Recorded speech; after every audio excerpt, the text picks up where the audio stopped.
Hello दोस्तों, जय हिंद, वंदे मातरम। तो भाइयों, आज हम पॉडकास्ट में से आए हैं, एक पॉडकास्ट करके आए हैं हमारे सलीम भाई। तो मैं आपके सामने कुछ हदीसें रखना चाहूँगा इस वक्त, जो हमारे प्यारे नबी मोहम्मद सल्लल्लाहु अलैहि वसल्लम हैं। उनको बताया गया है कि वो रहमतुल आलमीन हैं और वो रोल मॉडल हैं दुनिया के लिए। और क्या बताया जाता है इस्लाम के अंदर कि औरतों की बड़ी इज्जत होती है। इस्लाम जो शर्म हया का दीन है, औरत को बहुत इज्जत देता है इस्लाम।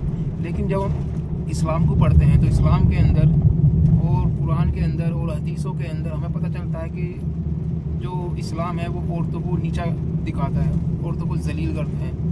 अगर जलील करना किसी को सीखना है तो वो इस्लाम से सीखे। सही बताऊँ तो इसके लिए मैं तुम्हें सबसे पहले ये बताना चाहूँगा कि जो हमारी किताबें इस्लाम की हैं, उसमें सुनन इब्न माजा सियासत की किताब है, उसके अंदर लिखा हुआ है, हदीस नंबर 2517, उसमें लिखा हुआ है कि जाबिर बिन अब्दुल्ला से रिवायत है कि हम अपनी उम्मे वलद यानी लोंडी को, जो गुलाम औरत होती है, तो होती तो वो औरत ही है, उस औरत को बेच दिया करते थे और उनके बच्चों को बेच दिया करते थे, यानी माँ वाली औरतों को बेच दिया करते थे। और नबी मौजूद थे और हम इसमें कुछ गुनाह नहीं समझते थे, गलत नहीं समझते थे। तो आप सोच सकते हैं कि औरत को बेचना कितनी यार बुरी बात है यार, एक इंसान को बेचना। और बाकायदा मदीना में मंडियाँ लगती थी औरतों की, आदमियों की। औरतें आदमी गुलाम बेचे जाते थे, खरीदे जाते थे। और हमारे नबी को भी मारिया किप्तिया गिफ्ट के तौर पर दी गई थी, यानी गिफ्ट के तौर पर भी औरतों को दे दिया करते थे और हमारे नबी खुशी खुशी ले लिया करते थे। तो ज़रा देखिए यार, ये शर्म हया का दीन है।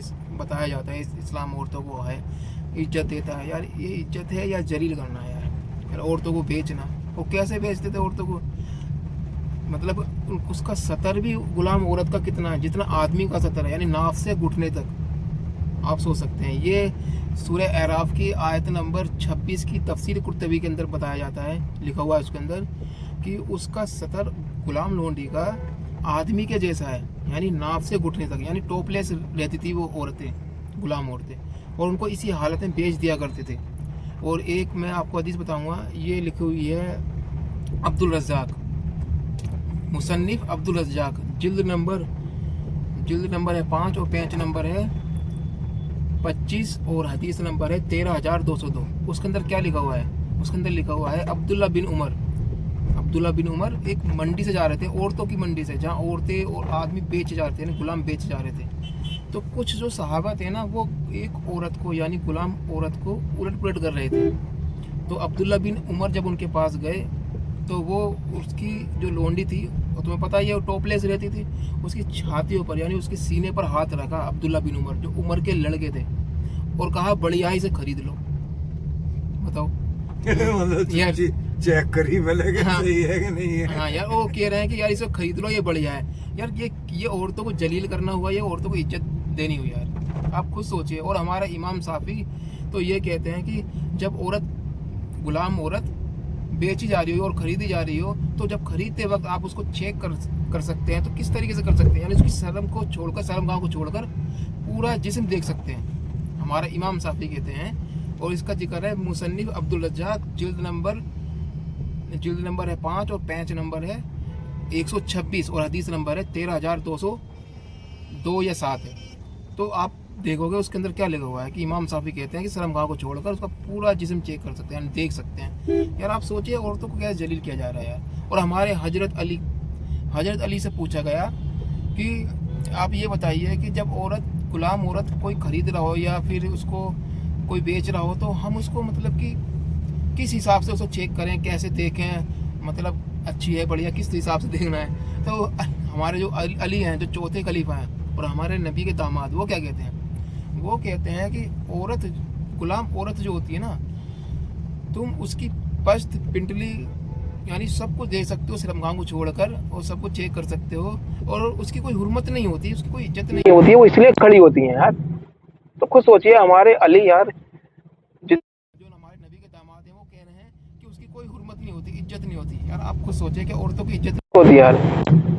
वो फिर कहते हो कि इस्लाम जो औरतों को यार ऊंचा उठाता है, औरतों को इज्जत देता है यार। ये बड़ी सोचने वाली बात है यार। जितने भी हमारे मुसलमान भाई जितने भी सुन रहे हैं, तो आप खुद सोचिए यार, औरतों को ऐसे जलील करना यार कोई अच्छी बात है या कितनी बुरी बात है यार।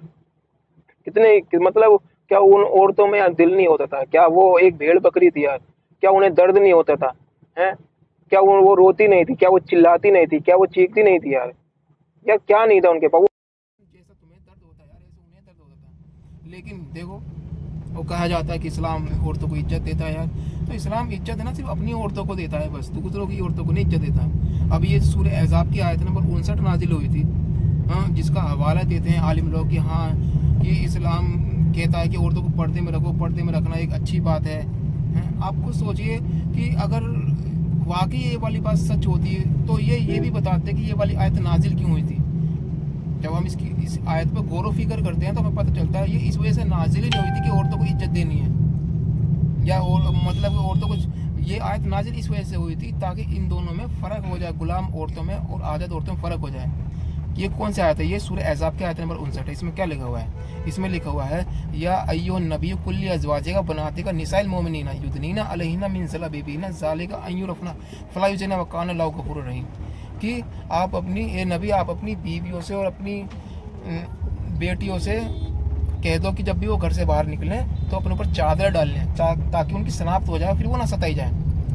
यानी इसका मतलब ये शनाख्त हो जाए, यानी पहचान ली जाए। किससे पहचान ली जाए? पहचान ली जाए जो काफिरों की जो औरतें हैं, गुलाम औरतें, उनसे पहचान ली जाए। क्योंकि सहाबा जो थे ना, औरतों को छेड़ते थे। खुद हमारे हाँ, खुद हमारे उमर जो दूसरे खलीफा थे, उनके बारे में आता है, वो खुद नबी की बीवी को छेड़ते थे, आवाजें कसते थे मजलिसों में बैठ बैठ कर। बताइए, तो इस वजह से ये वाली आयत नाजिल हुई थी। अब खुद सोचिए यार कि ये कैसे लोग थे यार, औरतों को छेड़ना कितनी बुरी बात है यार। आज के ज़माने में क्या करेंगे, उसको जेल में डाल देंगे यार। लेकिन नबी ने कुछ नहीं कहा। नबी ने क्या कहा? नबी ने आयत उतार दी ये वाली। ये नहीं कहा कि उमर हमारी मेरी बीवी को क्यों छेड़ रहे हैं यार। उनको जरा सी भी मतलब क्या उमर नबी, क्या नबी हमारी उम्र से डरते थे क्या यार? ये सोचने वाली बात है यार। उमर को, नबी को धमकाना चाहिए था यार, तूने मेरी बीवी को आवाज़ क्यों कसी, मेरी बीवी को क्यों छेड़ा यार। नबी ने उमर से कुछ भी नहीं कहा यार। एक तो ये वजह थी आयत नाजिल होने की, और एक वजह यही थी कि औरतों को जो बाकी लोग जो छेड़ते थे, ताकि वो पहचान हो जाए कि गुलाम कौन है और आज़ाद कौन है। यानी जो औरतें जा रही हैं, अगर वो ढक के जाएगी तो समझ लेना कि वो आज़ाद औरत है, वो घर की है, फिर उसे छेड़ना नहीं है। अगर वो बिना उसके कपड़ों के जा रही है, मतलब टॉपलेस जा रही है, तो उसके साथ कुछ भी यार, अपनी औरतों की इज्जत है। ये आयत अपनी औरतों के लिए नाजिल हुई है बस, यानी दूसरों के लिए इस्लाम नहीं है, सिर्फ अपने अपने लिए है।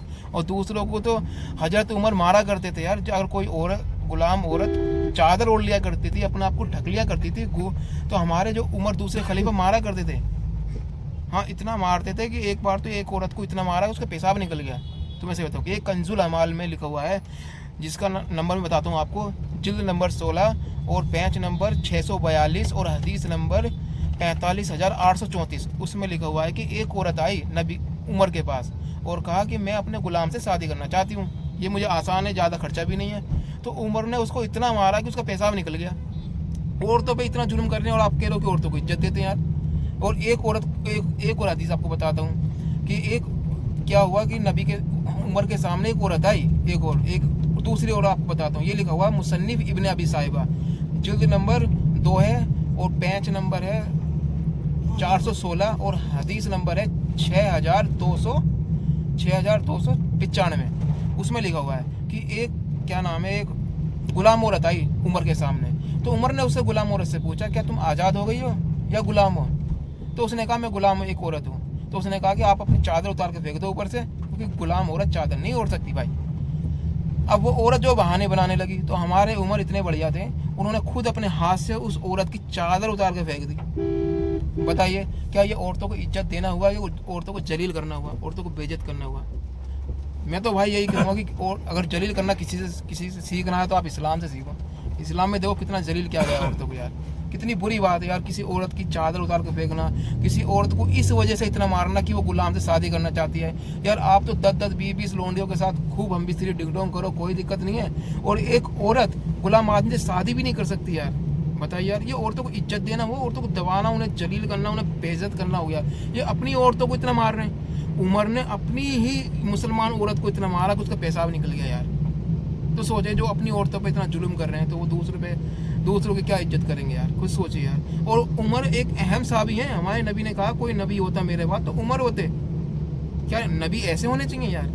तो भाई जरा सोचो, विचार करो, जो भी मेरे मुसलमान भाई हैं, हमारी बात जो भी मैं आपको बता रहा हूँ मेरे रेफरेंस को चेक करें और फिर मेरे ऊपर इल्ज़ाम रखें कि हाँ यार ये बंदा झूठ बोल रहा है, नफरत फैला रहा है। मैं तो आपको ये बता रहा हूँ आपकी किताबों में क्या लिखा हुआ है, और मैं बाकायदा आपको हदीस नंबर और पेज नंबर सब बता रहा हूँ। आप जाएँ और चेक करें, गूगल पर चेक करें या PDF पे चेक करें या कहीं से किताब ला के खरीद के चेक करें। आप मेरे ऊपर इल्ज़ाम ना रखें, मैंने तो आपकी किताबों से ये वाली बात आपको बताई है भाइयों। ठीक है भाइयों, तो जय हिंद, वंदे मातरम। मिलते हैं फिर अगली वीडियो में। अपना ख्याल रखें भाई। जी बिल्कुल। जो हमारे सलीम भाई कुछ बोलना चाहेंगे ना, तो बस हाँ हाँ बस चलो फिर ठीक है।